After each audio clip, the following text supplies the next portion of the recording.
పరిణామ సిద్ధాంతాన్ని ప్రతిపాదిస్తూ సహజ ఎంపిక ద్వారా జీవులు పరిణామం చెందుతాయని చెప్పారు. ది ఒరిజిన్ ఆఫ్ స్పీసీస్ అనే తన గ్రంథంలో ఈ వివరాలన్నింటినీ వెల్లడించారు. న్యాచురల్ సెలక్షన్ అంటే ప్రకృతి ఎంపిక సిద్ధాంతాన్ని ఆ గ్రంథంలోనే ప్రకటించారు.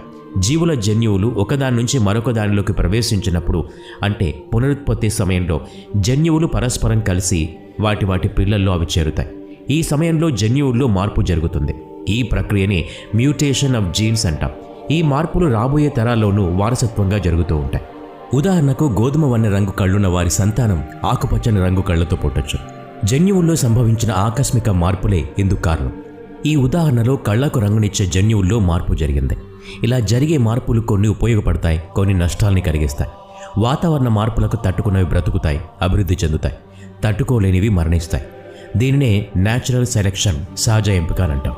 మరో ఉదాహరణ చూద్దాం, మీకు బాగా అర్థమవుతుంది.